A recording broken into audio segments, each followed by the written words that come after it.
The new tax reform plan will play out in your church, synagogue, mosque, or temple. Good evening. I'm Sydney Benter. I'm Robert Hadlock. The Johnson Amendment bans nonprofits, including churches, from endorsing or opposing political candidates.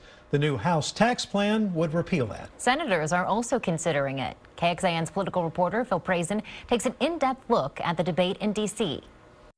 The Johnson Amendment gets its name from the Texan Lyndon Baines Johnson when he was a senator in 1954. Now, a joint congressional committee on taxation estimates that churches will get $1.7 billion more than they do now if the Johnson Amendment was repealed.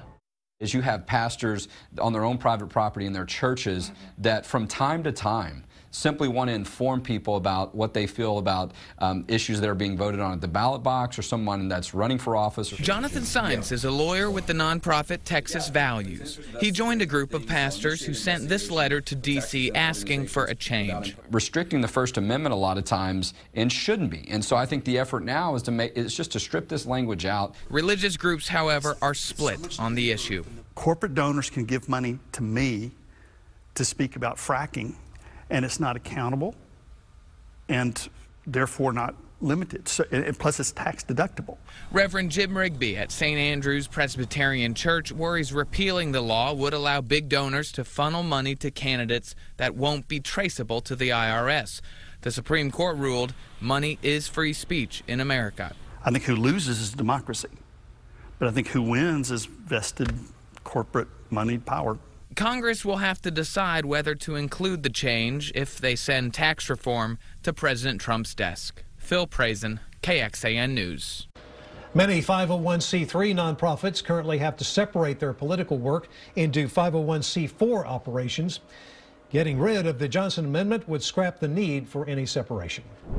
And this isn't the first time groups have tried to repeal the Johnson Amendment. President Trump pledged to roll back the legislation after meeting with evangelical leaders during his campaign, a promise he reinforced during a speech at the National Prayer Breakfast in February. Trump signed an executive order on religious liberty in May, allowing clergy members to endorse political candidates from the pulpit and restricting actions the IRS can take against churches that violate the Johnson Amendment.